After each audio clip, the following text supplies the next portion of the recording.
Olá, pessoal! Bem-vindos a mais um OneCast da SoftOne. Eu sou a Marcela, especialista comercial de VMware aqui na SoftOne, e hoje temos convidados muito especiais aqui para a gente bater um papo.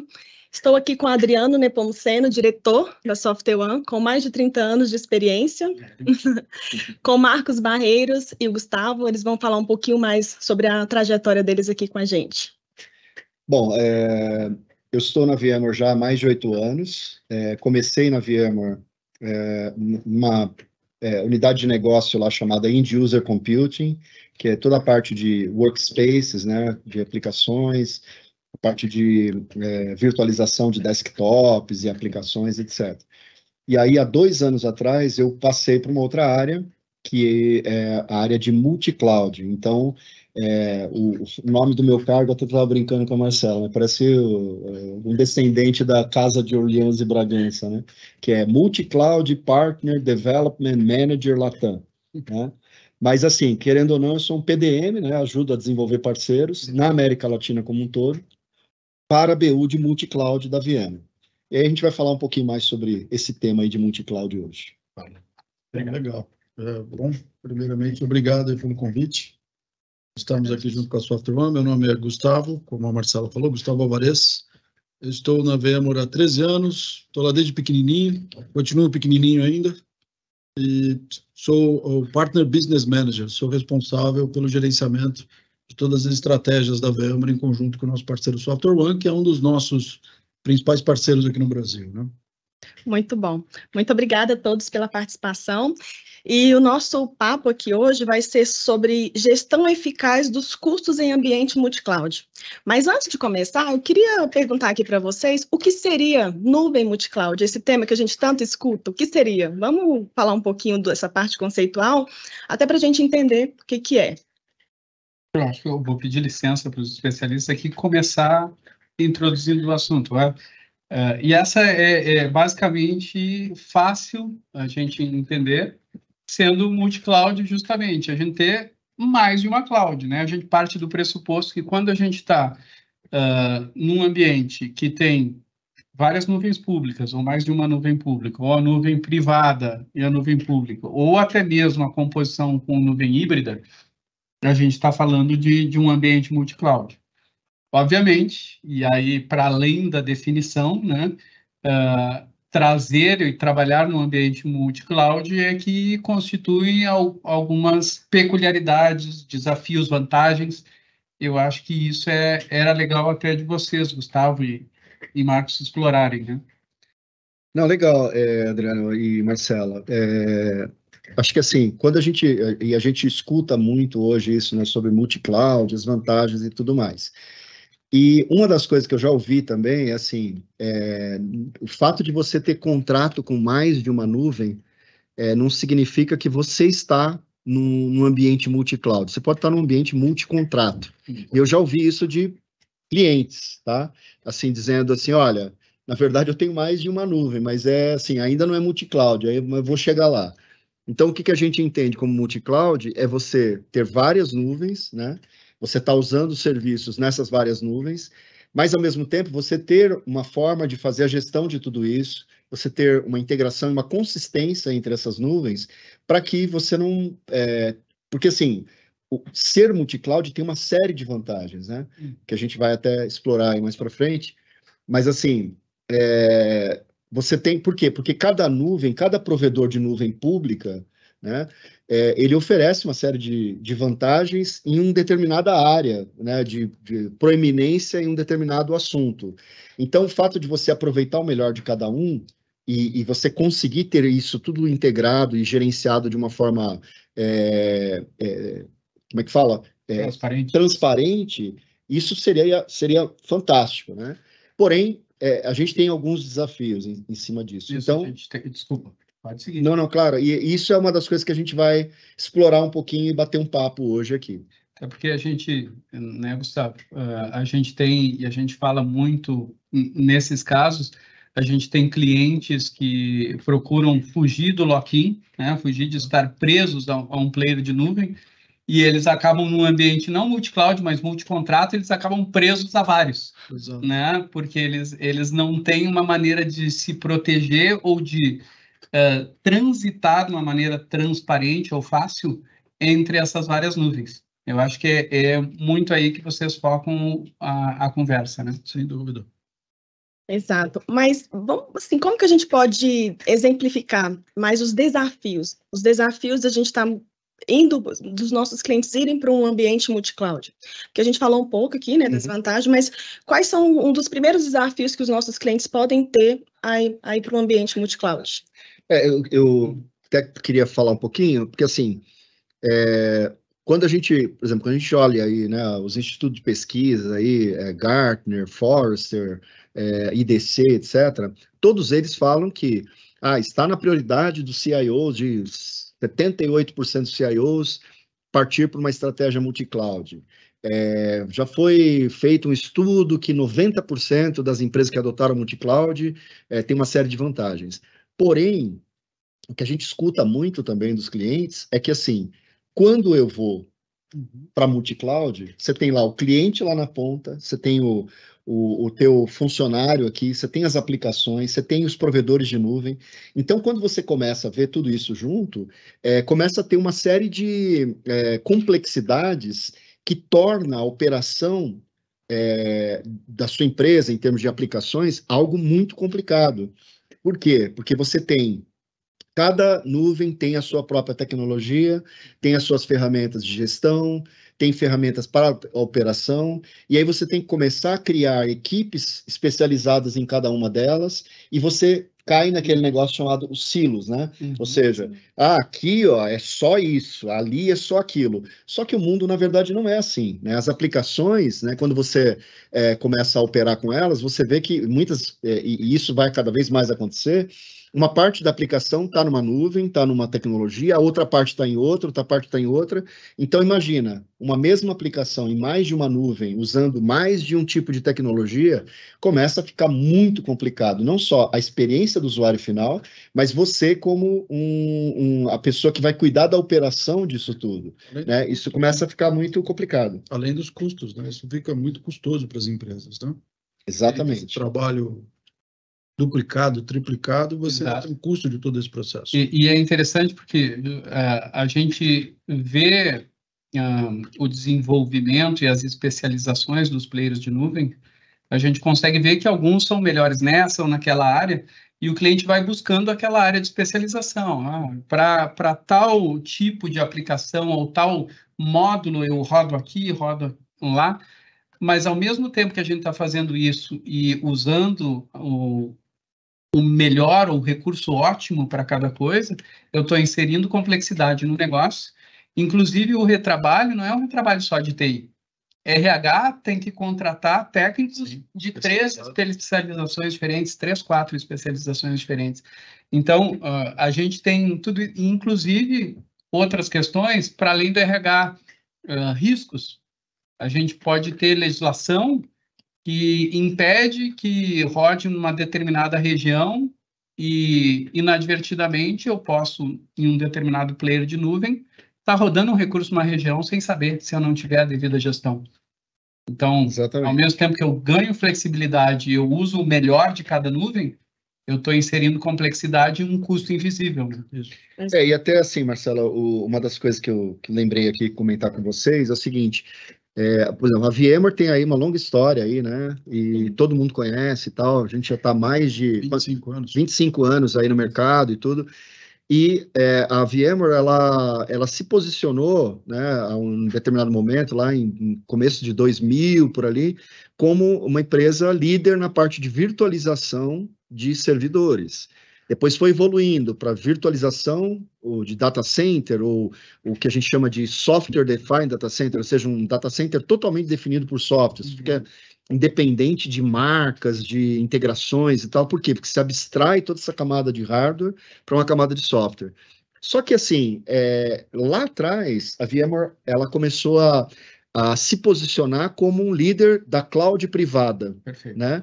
E em um determinado momento até ensaiou ser um provedor de nuvem pública. Por quê? Até hoje a VMware tem lá os seus service providers, que tem ali um data center, ela provê algum tipo de serviço baseado na tecnologia VMware, ela consegue simular ali um ambiente de nuvem, com toda a automação, escalabilidade e tudo mais. Só que, num certo ponto, a VMware percebeu o seguinte, que os grandes players de mercado, e aí eu vou citar aqui os que são mais relevantes aqui para a gente, aqui na América Latina, IBM, AWS, que é hoje um dos maiores aí em termos de alcance, né, dos seus serviços nativos, Google, Oracle, Microsoft, esses players já estavam muito avançados, e a VMware tomou a decisão estratégica de, olha, como eu não sou um provedor de nuvem pública, eu vou me aliar a esses caras e vou proporcionar a mesma facilidade, né, que eu tenho aqui e disponibilizo para os meus clientes, eu vou me integrar com esses provedores e proporcionar a todo o mercado, de uma única vez, a facilidade dele partir do ambiente dele de nuvem privada para uma nuvem pública, ou manter os dois, né, fazendo a nuvem híbrida e tal. Então, assim, isso foi o que possibilitou a VMware ela continuar conquistando essa posição de liderança, né? Por quê? Porque, assim, é o tal negócio, a gente estava comentando antes, o Barreiros, mas por que você está com anéis aí, pulseira e tal? Porque isso foi sempre assim? Na verdade, assim, tudo muda, né? A própria pandemia trouxe uma certa liberdade, porque assim, você fica em casa, né? Você está trabalhando muitas vezes ali de short, camiseta, você está participando da call ali, sem mostrar a tua imagem. Isso causou uma série de transformações, né? Sim, e isso trazendo para esse ambiente de a gente falando de nuvem, multi-cloud, as coisas estão se transformando cada vez mais rápido. E se você não tem uma forma de simplificar isso, o que poderia ser uma vantagem passa a ser um problema, né? E é muito inteligente isso, porque como há 25 anos atrás, né? Quem está nos ouvindo, gente, se vocês tiverem perguntas, podem colocar aí no perguntas e respostas, PIR da janela aí que a gente responde aqui para vocês. Eu acho muito inteligente porque como há 25 anos atrás, lá em meio ao right sizing, downsizing, redes de PCs, redes de microcomputadores, a VMware se posicionou para abstrair de hardware, né? Em virtualização. É muito inteligente que ela tenha se especializado agora em abstrair de nuvem, né? Porque esse posicionamento coloca ela como uma camada de abstração muito especializada e permite que a VMware coloque todo o seu know-how nesse negócio, né? E coloca isso à disposição de quem for usar, né? Se permite só acrescentar o que o Barreiros falou, a princípio, a parte do vSphere, a nossa plataforma hoje ainda continua sendo uma liderança de mercado. Claro. Isso é muito relevante. Mais de 80% do mercado hoje de infraestrutura ainda se utiliza do vSphere para fazer as virtualizações básicas. E a grande maioria desses workloads rodam em cima do quê? Justamente em cima da nossa plataforma. Isso. Nada mais justo da companhia fazer o caminho exatamente de fazer toda essa gestão de transformação desses ambientes para as clouds, né? Levando para os parceiros e levando para os clientes a possibilidade deles migrarem esses workloads com mais facilidade. Ninguém sabe mover melhor esses workloads do que vocês. E pegando o gancho do Gustavo, né, a gente, poucos anos atrás, e eu sou um cara que comecei na área de desenvolvimento, né, eu era desenvolvedor, programador, etc., mainframe, né? Acho que esse tempo não. Não sei o que é isso. Há uns 15 anos, 20 anos atrás, mais ou menos, começou aquele papo, o mainframe vai acabar, né? O mainframe vai acabar, não vai ter mais isso, downsize e tal, ambiente, eles chamavam de plataforma alta, plataforma baixa, ambiente descentralizado e tudo mais. E o que a gente vê hoje, por exemplo, depois de 20 e tantos anos, o mainframe continua aí, né? Só que o que acontece? A própria questão da internet, os ambientes de nuvem centralizados, eles se inspiraram também no mainframe, que era uma plataforma de processamento centralizado e que tinha descentralizados ali a interface com o usuário. Hoje a gente tem isso em escala global, com a internet, com a nuvem, né? Agora, no caso da VMware, o que a gente também pensou? A gente não pode simplesmente ficar restrito, não, o vSphere teve sempre sucesso, a gente vai parar no tempo e vamos ficar com... O famoso pão quente da padaria. Exatamente. Mas por quê? Porque as coisas vão mudando, né, Marcelo? Com certeza. As coisas vão mudando e a VMware tem essa sensibilidade de dizer assim, cara, se eu não tiver sempre lá na frente pensando no próximo passo que o mundo vai tomar, eu posso ficar para trás. Assim como empresas que a gente achava que nunca iam deixar de existir, né? Desde fabricantes de celular, retail e uma série de coisas, empresas que desapareceram. Por quê? Porque elas pararam de inovar. Então, isso é uma coisa que a gente sempre tem como prioridade. Inovação, né? Sempre ver o próximo passo. Por isso que também multi-cloud para a gente não é só, eu vou levar o que o cara, no ambiente do cara de vSphere aqui, para a nuvem da Microsoft, ou para a nuvem da Google, da Oracle, da AWS, da IBM. Não, além disso, eu vou proporcionar outras coisas, que a gente vai falar hoje sobre gestão, né? Porque é o tema aqui de hoje, que eu estou pensando lá na frente. Eu não estou parado no tempo dizendo, não, enquanto isso as pessoas utilizarem essa nossa plataforma, a gente vai ganhar alguma coisa com isso. Não, a gente já está pensando em dar o próximo passo e pensando lá na frente. Sim, mas quais os fatores que os clientes eles deveriam considerar ao migrar para uma nuvem? Qual nuvem escolher? Qual seria o primeiro requisito que os clientes deveriam analisar para escolher migrar para uma nuvem? Essa aí é muito parecida com qual é o melhor traje, né? Ou qual é o melhor prato. Na realidade, quando a gente está falando de escolha de um recurso computacional, né? Ou mesmo de um parceiro, de um fabricante, não é o melhor, né? É o melhor para mim, o melhor para a minha empresa. Então, a gente tem as considerações clássicas, né?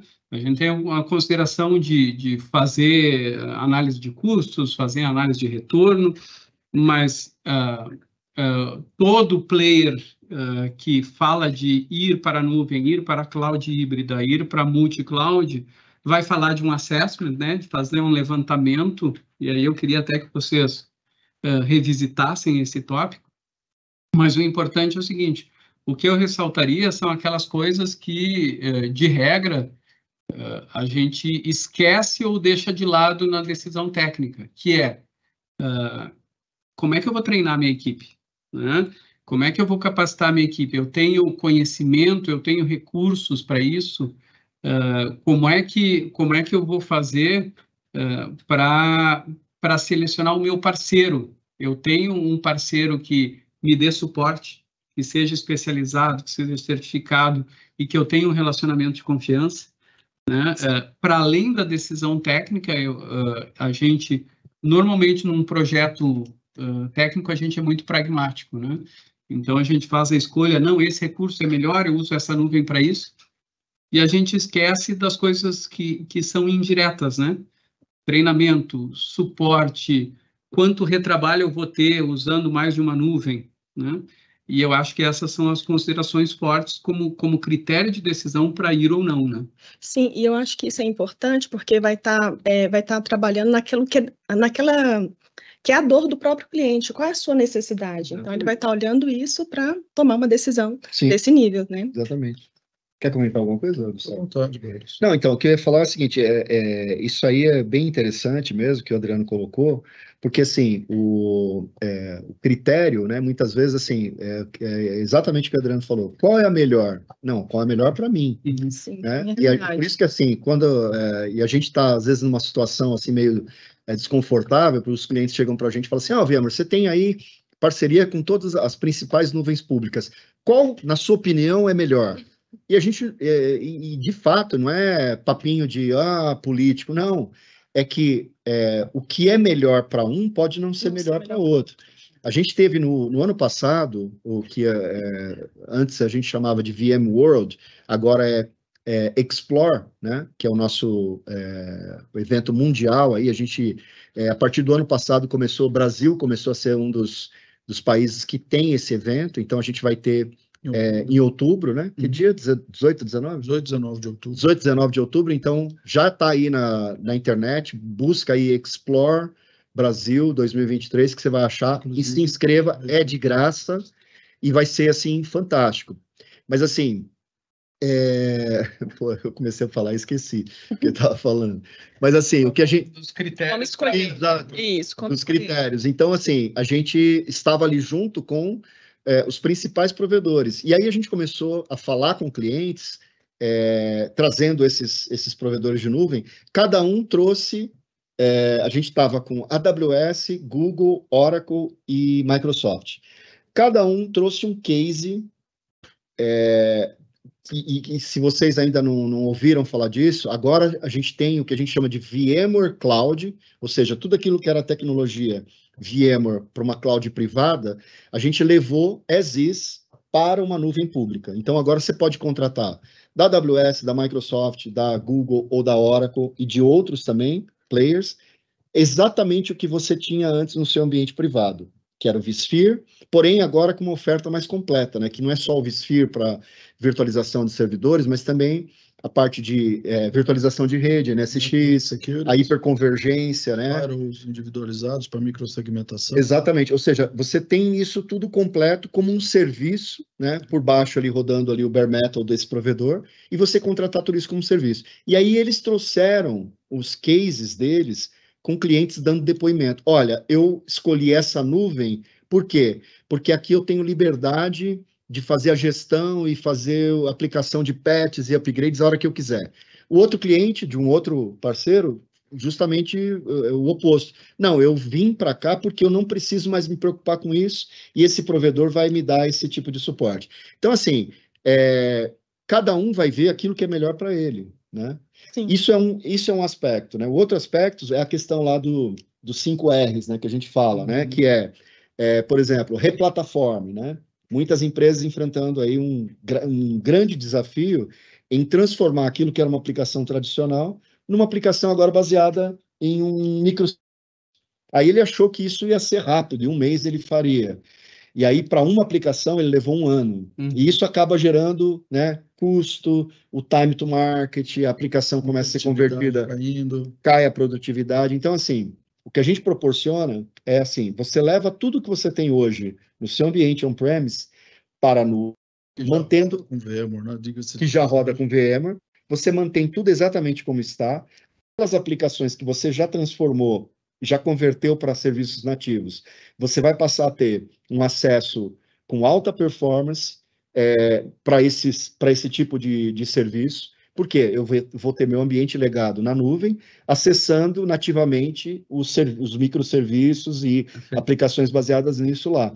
E eu não vou te parar aí, eu vou deixar você à vontade, inclusive com ferramentas que a gente tem para desenvolvimento de aplicações baseadas em containers, Kubernetes, e também aplicações para gerenciamento que não dependem de vSphere. Eu posso gerenciar microserviços ou nuvem nativa 100%.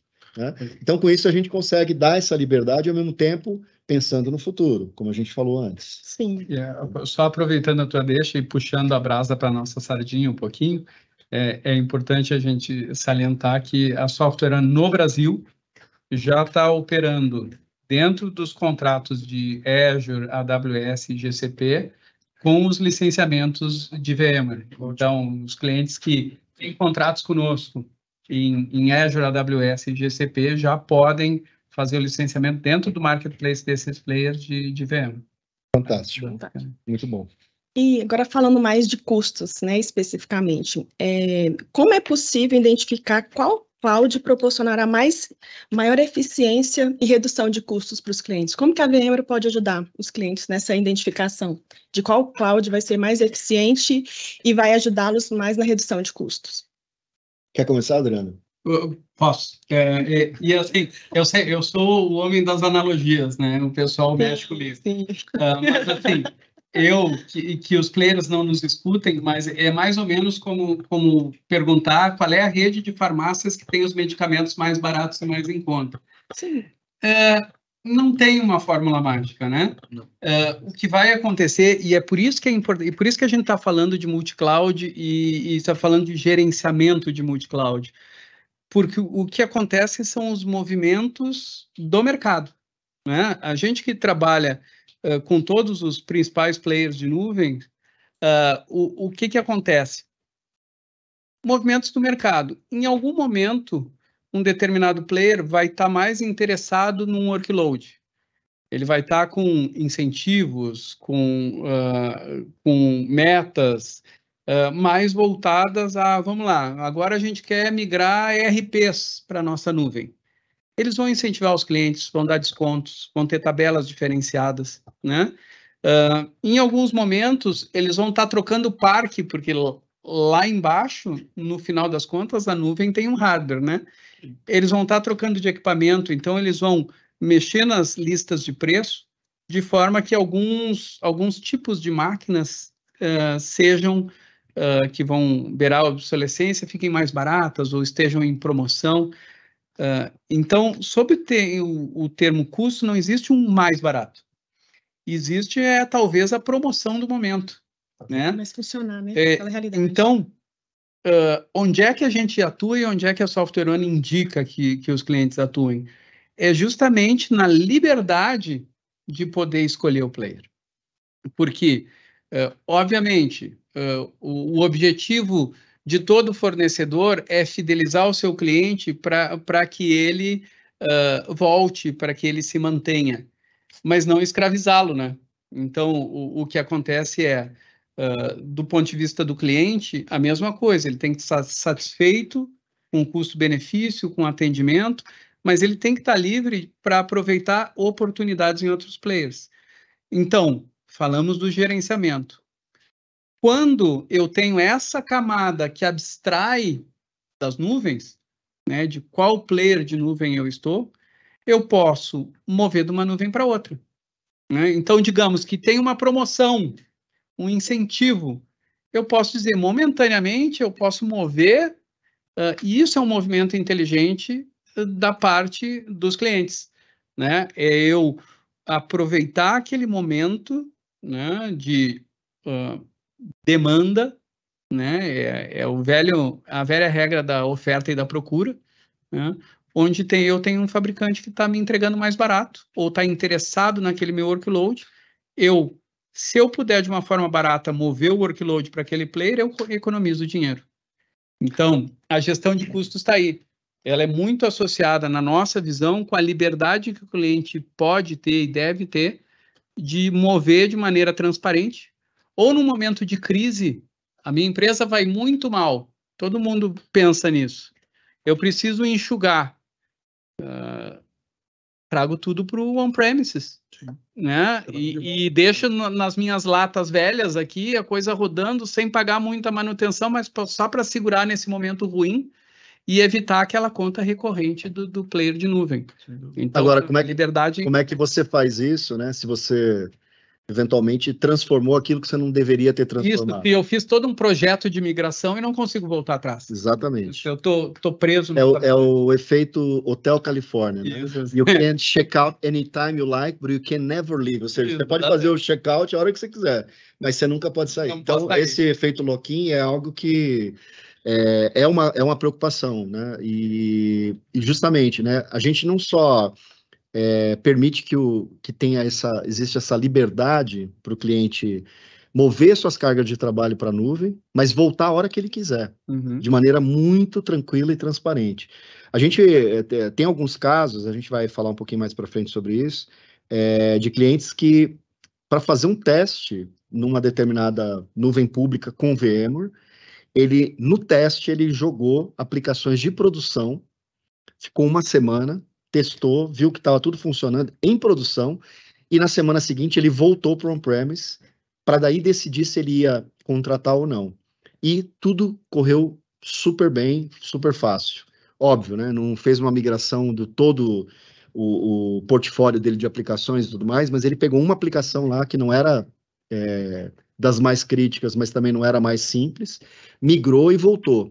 E, de fato, isso que acontece. A gente faz a redução do tempo para você migrar, né? Porque você Uhum, vai, claro. por exemplo, né? Você pergunta assim, pô, Barreiros, mas puta, mas eu vou levar essa aplicação para lá, mas ela tem uma interdependência com a outra aqui. Como é que faz? Os componentes dessa solução para você fazer esse tipo de migração já contemplam isso, a extensão de rede, para você não precisar mudar IP, coisas desse tipo aí.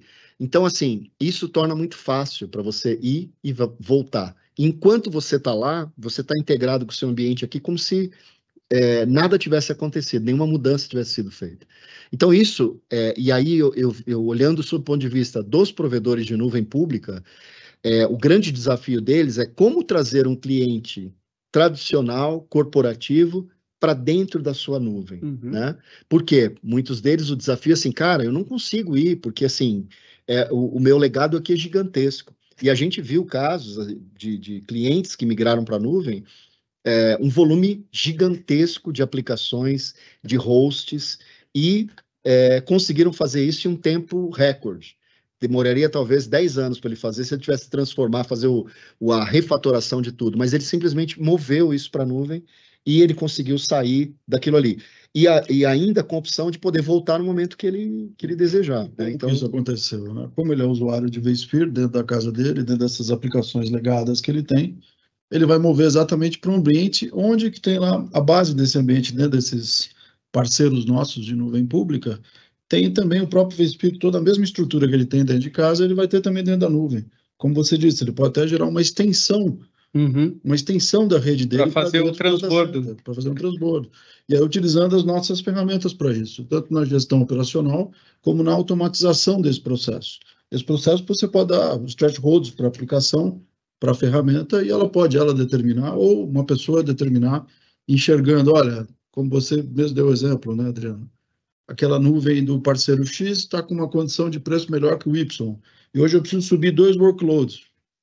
Eu já subo exatamente para onde tem o melhor preço. Eu tenho acordo com várias nuvens e eu vou saber exatamente quais são os custos de cada uma delas e vou ter essa gestão desse processo todo de uma maneira clara, online e instantânea. E aí, Marcelo, desculpa te cortar, mas assim, essa questão do custo, né? A gente tem uma série de produtos aí que são muito conhecidos aí pelos clientes, como VROps, vRealize Automation, Cloud Health, etc., e que agora foram reempacotados, mas não foi só isso, né? Não é só uma questão de marketing. Integrados, né? Foram integrados numa plataforma agora, uma suite chamada Aria. Perfeito. Né? E por que Aria? Né? Aria, não sei se vocês sabem, a origem de Aria da ópera, né? Você tem uma peça ali dentro da ópera, que é uma área, que tem começo, meio e fim, faz todo sentido, e ela dá significado à ópera como um todo. Né? Então, o que foi feito? Foram adicionados, por exemplo, o Aria Hub, que é uma ferramenta baseada no que a gente chama de Aria Graph, né? Que é uma ferramenta gráfica que você coloca ali dentro bilhões de informações de todos os componentes que você tem em nuvem pública ali dentro, juntamente com seus ambientes VMwares na sua nuvem privada ou nas nuvens públicas, e você começa a ter uma visibilidade de tudo, de forma que você consiga ver a interdependência entre as coisas e, ao mesmo tempo, você conseguir gerenciar tudo isso. Né? E aí entra aquilo que a gente estava falando, né? Qual é o princípio básico, né, de administração? Exatamente. Aquilo que não é medido não pode ser gerenciado, né? E o que não é gerenciado não pode ser melhorado. Exatamente. Então, assim, você consegue, através disso, você ter uma visibilidade de tudo o que você tem de recursos, de aplicações, onde cada componente está, o que são os 3 pilares lá, né? Visibilidade. Custo, performance, segurança. Então, assim, eu consigo ver tudo isso porque todas essas componentes aí a operação, para a automação que a sua área de operações precisa ter, a questão de verificar custo. Então, eu consigo ter a visibilidade de tudo, identificar um problema de performance que pode estar impactando em custo, mas que também tem uma questão de segurança. Então, isso aqui eu não... Então, assim, você dá toda a ferramenta de forma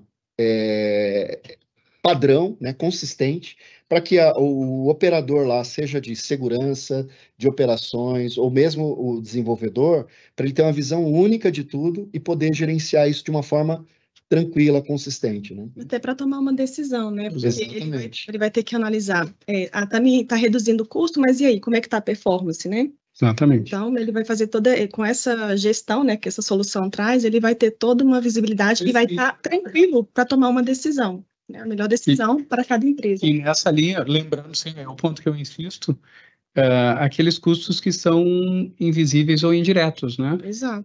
O fato de eu ter 2, 3 equipes com especializações diferentes, são 2 ou 3 treinamentos, são 2 ou 3 recrutamentos, são 2 ou 3 processos de governança, né? São 2 ou 3 administradores, 2 ou 3 consoles. E quando eu insiro uma camada de abstração, uma camada de gerenciamento, eu uniformizo isso e economizo todos esses processos, eu tiro todo esse retrabalho. Mas aí surge uma dúvida que Alan perguntou, e se eu estou lendo direito a pergunta, é a seguinte: como uma camada de gerenciamento tem custo, né, e a gente está falando aqui de inserir uma camada que também ela por si tem custo. A partir de que ponto começa a valer a pena? Eu acho que isso é importante, ainda que não seja objetivo. Aquele cliente que tem uma VM na nuvem, não faz sentido eu colocar uma camada de gerenciamento, ou faz? Então, vamos lá. Então, dando um passo atrás. Existem algumas premissas, né? Por exemplo, para você... cada provedor de nuvem, ok, com a solução da VMware, eles têm modelos de bare metal distintos, com capacidades distintas. Então, por exemplo, existe um mínimo de hosts também. Hoje, por exemplo, a AWS é o mínimo de 2 hosts. Os outros provedores são mínimos de 3 hosts com a solução VMware. E aí, cada um tem um tamanho diferente, tem uma capacidade diferente. Então, para determinado cliente, pode ser que, olha, 3 hosts para mim é muita coisa, então eu não posso ir. O que um dos provedores começou a fazer? Criar modelos de bare metal menores para poder absorver clientes com uma quantidade menor e tamanhos menores de VMs, né? Agora, sim, a questão do que tamanho, né, de um ambiente vale a pena eu ter essa camada de gerenciamento.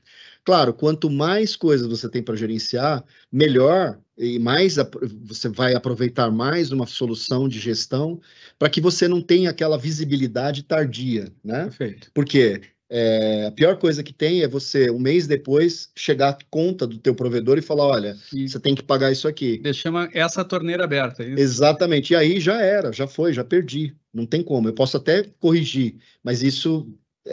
a conta já veio. A conta desse período já veio. Então, assim, o que a gente fala é o seguinte, por exemplo, essa parte que eu falei, gráfica aí do área, ele dá visibilidade não só de aplicações, mas componentes, usuários, políticas, near real time. Não é 100% real time, mas é muito próximo disso, do tempo real, que as coisas estão acontecendo. Então, é muito importante, óbvio, dependendo do tamanho da adoção que você tem, ou do volume de aplicações que você tem, é que você tem uma ferramenta eficiente para você fazer isso. Tá? E ainda na gestão de custos, eu estava lendo e achei muito interessante. Tem uma outra questão que vamos lá, no ambiente multi-cloud, eu tenho um sistema de vendas ou de marketing que eu tenho um pedaço lá de roteirização numa nuvem, um pedaço de inteligência numa outra e um pedaço de storage numa outra.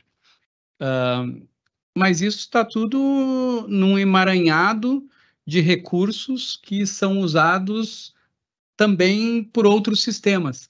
O que eu achei interessante é que o ARIA tem a capacidade de fazer aquilo que a gente chama de chargeback, né? Exatamente. Que é eu pegar o custo que aquele sistema de marketing que está espalhado em várias nuvens, o custo que ele tem em cada pedacinho de nuvem, e eu poder cobrar a área de marketing. Então, a TI deixa de ser custo e passa a ser um provedor de serviço que cobra o seu recurso. Está aqui a tua conta marketing, está aqui a tua conta vendas. E isso vocês enxergam isso como já tendo maturidade no mercado, os clientes adotam isso? Então, muitos clientes já estão adotando isso, inclusive assim, já na tomada de decisão também, tá? Ou seja, eu vou fazer ali o meu FinOps ali, né? Vou analisar qual é o custo que isso vai gerar, para qual departamento, para qual tipo de aplicação e qual linha de negócio eu estou provendo esse tipo de solução para avaliar se isso vale a pena ou não, né? E assim, essa coisa da gestão, né? De você ter essa gestão transparente é o que vai proporcionar ao cliente, né, ao negócio, o momento certo para ele tomar uma determinada decisão, para ele saber se um investimento ele está indo pelo caminho, na direção certa, se está dando o retorno que ele precisa, se a performance está legal, porque assim, às vezes tem essa decisão, não, vamos reduzir o custo, mas aí eu tenho uma questão, eu vou abrir brechas de segurança e vou ter problema com performance da aplicação. É a mesma coisa que você dá um tiro no pé, né? Ou seja, eu vou economizar, mas vou perder dinheiro. Então, não faz sentido. Então, assim, acho que essa pergunta é legal, porque, assim, claro, se eu tenho um volume muito pequeno, um ambiente muito simples, óbvio que eu vou conseguir gerenciar, né? Agora, se eu tenho um ambiente complexo, em múltiplas nuvens, que representa milhões e milhões e milhões de negócios ali, se eu não tiver uma solução de gestão, eu estou colocando todo o risco da minha operação, né? Eu estou expondo toda a minha operação ao risco. Então, acho que assim, essa decisão de ter uma camada de gerenciamento tem a ver com o quanto isso representa em termos de custo. Óbvio que eu não vou usar uma bazuca para matar uma mosca, né? Mas para como é que fala? Uma manada de elefantes, eu vou precisar talvez de alguma coisa melhor para eu conter isso aí quando eu precisar, tá? Perfeito. E além de gerir os custos, né, que é o olhar, o medir, né, o gerenciar propriamente dito, tem uma coisa relacionada com economia, que é a automação, né? Hoje, automatizar numa nuvem, depois automatizar na outra, depois automatizar na outra, e automatizar a integração entre elas, é muito oneroso para os clientes. Então, também... Sem contar que você não vai usar a mesma ferramenta para cada uma delas. Exatamente, 3 consoles ou 3 linguagens. Sim. Então, ter uma plataforma que permita, em uma única console, com um único tipo de conhecimento técnico, né, que pode já existir no meu time, né? Sim. Porque eu estou construindo em cima de um legado de um conhecimento da Sphere, né? Emotion. Eu já posso ter esse conhecimento e nessa console eu fazer a automatização multi-cloud de forma transparente, também é economizar dinheiro. Entendi certo? Faz sentido? Exatamente isso. Tá. Totalmente. Eu agora não é nem uma pergunta, mas seria um comentário, pelo que vocês já falaram, né? É sobre o retorno ao on-premise, né? Eu tenho conversado com alguns clientes em algumas ligações, em algumas reuniões, e eles têm falado bastante em retornar para o on-premise. Pelo que vocês já falaram aqui, eu vejo que é mais uma estratégia de negócio, não seria um retrocesso, mas sim uma estratégia de negócio. Seria isso? Eu acho assim, ó, por exemplo, existem... Até em viagens a gente fala isso, né? Você saiu de férias, aí foi para um lugar, e aí você foi para um restaurante, o cara te atendeu super mal, você fala, não gostei de lá. A experiência é ruim. A sua experiência foi ruim. Então, assim, a experiência da jornada para a nuvem, que muitas empresas, muitos clientes, até talvez que estejam aqui com a gente hoje nesse podcast, experimentaram assim, olha, cara, eu fui, a estratégia que eu usei foi, eu peguei todas as aplicações e tentei mover tudo para a nuvem, fiz um commit lá com o meu provedor de nuvem, chegou no final do contrato, eu ainda não tinha executado tudo, eu tive que pagar uma grana significativa aí, impactou o meu budget, a empresa cobrou, etc. Agora a solução é voltar, o que eu estou fazendo eu estou saindo fora de nuvem e estou voltando para on-premise. E aí ele vai enfrentar outros problemas, porque se ele transformou as suas aplicações para ir para a nuvem, agora está ficando caro e ele quer voltar, eventualmente algumas coisas ele não vai conseguir voltar. É o exemplo do ovo cozido, né? Você quer comer uma geminha mole, mas você deixou lá 10 minutos o ovo fervendo, você não vai ter gema mole naquele ovo nunca mais. E com aplicações é a mesma coisa, você transformou, eventualmente você não vai conseguir voltar para o estado original, tá? Então, assim, coisas que a gente recomenda é assim, a escolha, a estratégia, fazer um assessment, analisar que aplicações você vai fazer o rehost, né, que é isso, pegar de um lugar, simplesmente colocar no outro, como a gente faz com os provedores de nuvem, com a nossa solução, VMware. Mas, assim, tem aplicações que você vai aposentar e vai contratar uma nova SaaS. Tem outras que você vai manter onde elas estão. Ela está super bem, você só precisa talvez mexer numa camada de interface com o seu usuário final, mas o core da aplicação mantém do jeito que está no on-premise. Poxa, mas isso, será que esse é o caminho? Cada aplicação tem uma característica, cada empresa tem um business, e isso tem que ser avaliado, né? Por quê? Porque senão não existe o que se falava um tempo atrás. Não, aqui a minha empresa é cloud first. E aí depois o cara descobriu que ele estava no cloud chaos, né? Porque ele tentou jogar tudo para a nuvem e o negócio ficou uma bagunça. E o que a gente está falando hoje bastante é o cloud smart, é você movimentar para a nuvem aquilo que tem que ser movimentado, da maneira que tem que se movimentar, e a hora que você precisar voltar, né, dessa forma como a gente estabeleceu, é totalmente transparente. Por quê? Não significa que você foi para a nuvem, que você nunca mais vai poder voltar. Você pode voltar a hora que você quiser.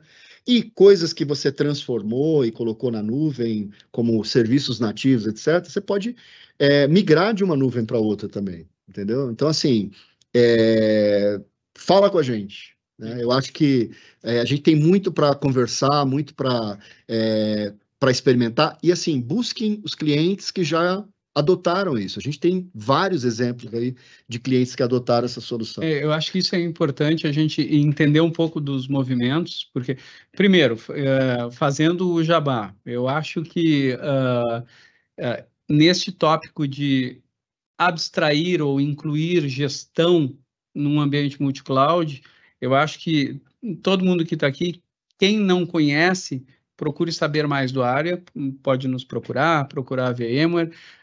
É importante entender o que isso traz para o negócio, né? Porque quando a gente vai olhar, aproveitando a fala do Marcos, a experiência dos clientes ou a experiência ruim, muitas vezes, que eles tiveram, as coisas se resumem a pontos de pressão, não há problema.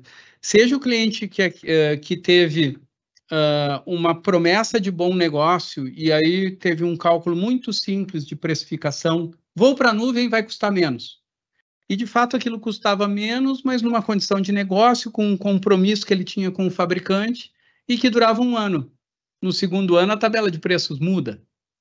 Ou então ele tinha muita clareza nos seus recursos computacionais, mas não tinha clareza do tráfego de rede, da largura de banda, do storage, né? E isso encarece loucamente a conta dele. Compliance, a gente teve clientes que tiveram um problema de a conta fechou, eu migrei bem, mas rodando na região fora do Brasil. E aí, aquele cliente em particular tinha uma legislação que impedia ele, por compliance, de rodar fora, né?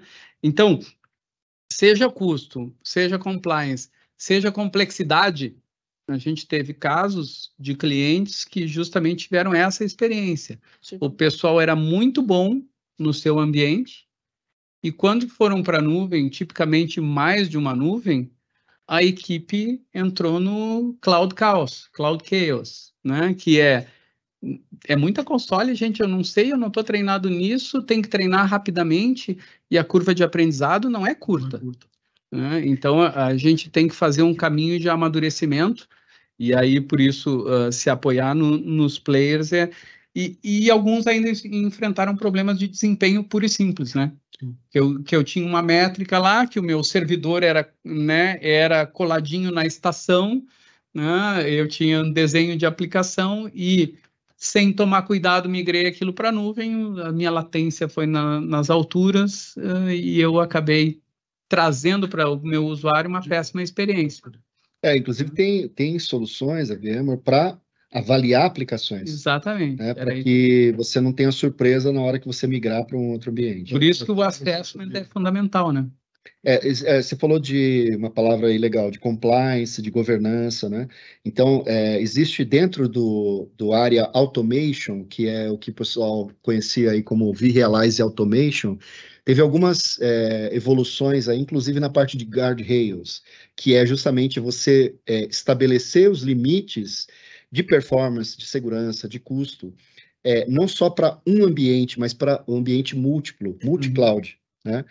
E aí você conseguir controlar dentro desses guardrails, saber se alguma coisa está saindo fora do padrão do que você tinha estabelecido inicialmente. Perfeito. E você poder avaliar e tomar uma decisão. Não é porque saiu fora, não, eu vou cortar. Não, calma. Por que saiu fora? Não, por causa de uma questão de negócio.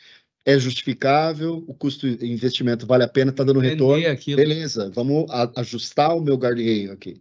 Então, tem tudo isso aí que vai te ajudar a você tomar as decisões, para você ter a visibilidade no momento certo, né, de preferência o mais real-time possível, para você poder fazer suas correções e gerenciar. E aí você não vai ter uma surpresa lá na frente. Você pode chamar o teu gestor de negócio e falar, olha, está acontecendo isso por um aumento no volume de vendas que não estava previsto, a gente vai consumir mais, mas o negócio está aumentando.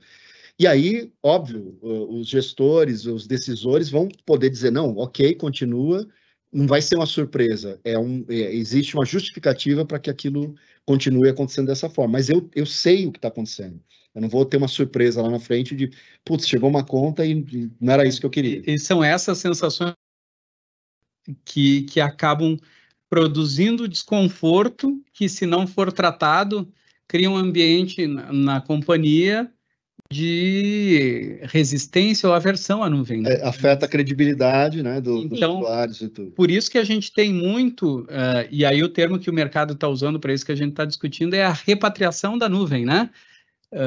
Que é esse impulso de voltar para casa. Né? Então, e é muito comum, aqueles de vocês que experimentam isso aí, estou me dirigindo à nossa audiência aqui, que começam a ter que enfrentar essa justificativa, tradicionalmente isso está associado com uma questão de projeto que na época do projeto não teve visibilidade, né? Mas a boa notícia é que isso tudo tem solução, né? Então, vou puxar também de novo o negócio para a gente, conversem conosco, tá? Uma alternativa sempre há, nem que seja uma alternativa da volta coordenada, né? Da volta não caótica e da volta preparada e orquestrada, né?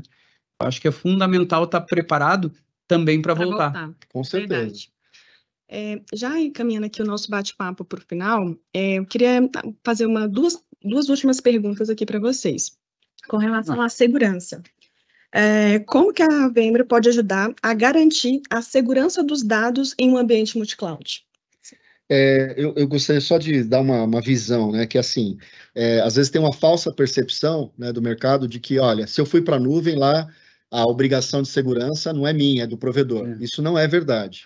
Você tem uma série de facilidades, você tem uma transformação ali da sua infraestrutura que vai te ajudar nisso, que vai melhorar, né, a forma como você implementa a segurança, mas segurança é uma responsabilidade do cliente.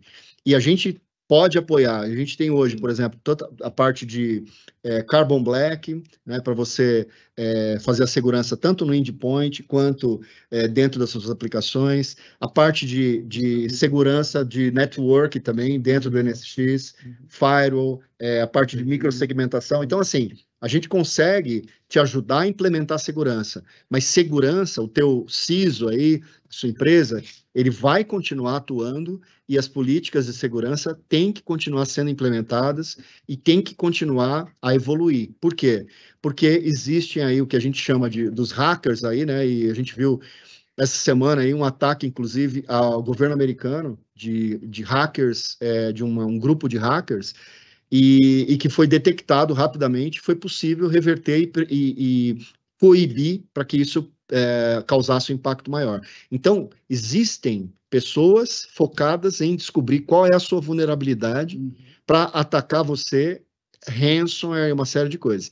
E aí, não só as questões de segurança para você impedir que isso aconteça, mas também soluções para você, caso tenha um ataque de ransomware, você ter soluções como Disaster Recovery que possam te ajudar a dar continuidade ao seu negócio, sem que você pare, porque há dois problemas, né? Você parar de atuar e você ter que perder dinheiro e muitas vezes ter que pagar um resgate para você conseguir sair do outro lado. Um ambiente novo. Exatamente. Então, a segurança é algo que continua, sim, na nuvem, com mais poder, com mais tecnologia, com mais ferramentas para você atuar, mas é algo que continua sendo uma preocupação e tem que ser uma prioridade.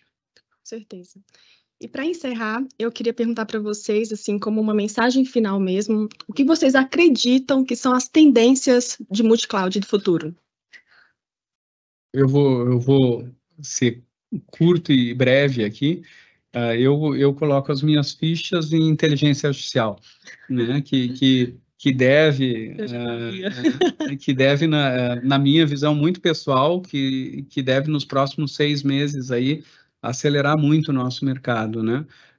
Porque a gente percebe, VMware também nos laboratórios, né? Ainda não divulgando muita coisa, mas todos os players muito se movimentando nesse sentido, né?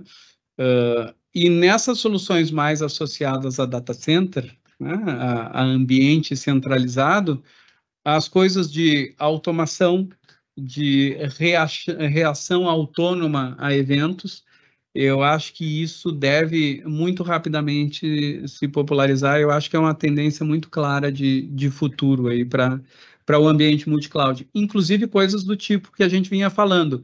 Aqui está mais barato, vamos para um lado, vamos para o outro. Eu acho que é por aí. Legal.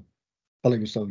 Eu acho que, a priori, o que nós temos hoje como condição de companhia, nós conseguimos fortalecer, e como o Barreiros já falou, fortalecer o ambiente do cliente, e a VMware sempre pensa muitos e muitos anos à nossa frente, né? Então, a gente tem essa condição da empresa, uma empresa, muitos de vocês podem conhecer a VMware como uma empresa que ela não é comercial, ela é uma empresa que tem um potencial técnico gigantesco, então muitas decisões, até inclusive para nós que vivemos dela, né, nós temos algumas dificuldades em entender, porque na verdade tem muita coisa ali que é feita exatamente pelo lado técnico mesmo do processo. Engenheiros, né? De engenharia, exatamente. Não que os engenheiros sejam más pessoas, mas as coisas com um viés mais técnico, você tem um lado comercial um pouco mais deixado de lado e principalmente priorizando a qualidade do que você está desenvolvendo, a qualidade do seu produto, a qualidade do que você está entregando para o seu cliente. Mas eu acho que os clientes gostam muito disso, né? Porque eles percebem uma visão menos assim, estão querendo me vender, e mais uma visão, estão querendo me entregar algo que funcione. Exato. A parte boa é que desde que, nos primórdios, há 25 anos atrás, quando começou lá o Workstation, e depois a VMware lançou o vSphere, o SX, depois o SX1, e aí vai o crescimento da nossa plataforma, o nosso produto sempre foi um produto de excelência de qualidade. Uhum. Então, a confiança dos clientes vem desde ali. Então, fica muito mais fácil hoje você fazer uma adoção de VMware, a adoção das nossas tecnologias, até já pensando lá na frente, lá no futuro, como estamos falando aqui, tendo a VMware como um desses parceiros para isso, dessa evolução. Eu acho que, só para fechar assim, a última mensagem que eu queria dar é o seguinte, a América Latina é uma das regiões que mais cresce em termos de adoção de soluções VMware na nuvem pública. Então, a gente tem VMware Cloud on AWS, a gente tem AVS, que é da Azure, VMware Solution, tem Google Cloud VMware Engine, que é o GCVE, e a gente tem o CVS, que é o Oracle Cloud VMware Solution. Todos eles estão crescendo muito em termos de adoção no mercado, todos. Não existe assim, um aqui está mal, o outro... Não, todos estão crescendo de uma forma proporcional e, assim, não é pequenos clientes que estão adotando, é todo o tamanho de cliente, desde os grandes empresas de telecom, bancos, grandes, pequenos, médios, retail, logística, todos. E a gente está de olho no futuro, que é desenvolver aplicações modernas, né, com o Tanzu, e também o gerenciamento multi-cloud, né, seja baseado em VMware, ou seja baseado em nuvem nativa, com o VMware Aria. Então, estamos juntos aí, vamos... Inclusive, acrescentando esse processo do Tanzu, uma das evoluções da VMware, Paul Maritz, há 10 anos atrás, já dizia isso, que as aplicações iam rodar independente do sistema operacional. E hoje a gente tem um vSphere hoje junto com o Tanzu, você podendo rodar exatamente um container diretamente dentro do hypervisor, o que torna o processo muito mais ágil, mais seguro e dentro de tudo isso. Então, é mais um dos conceitos. Exatamente. Já abstraindo de cliente também, porque de cliente a gente abstraiu faz tempo, né? Do meu lado aqui, com o lado de canais, eu gostaria só de acrescentar, estamos acabando aí, justamente a capacidade técnica e comercial da SoftwareOne para poder estar absorvendo esses tipos de necessidade, essas oportunidades e estar colocando isso em prática junto com vocês, clientes ali. Podem confiar exatamente nesse time, podem confiar na VMware, para que vocês precisem, o que vocês desejam, podem nos contactar aí. Verdade. Quero agradecer, Gustavo, Barreiros e Adriano, por esse papo bem rico que a gente teve. Quero agradecer cada um dos nossos clientes que estão nos assistindo. Muito obrigada pela sua participação e contem com todo o apoio da SoftwareOne. Um abraço e até o próximo episódio. Obrigado. Tchau, gente. Tchau.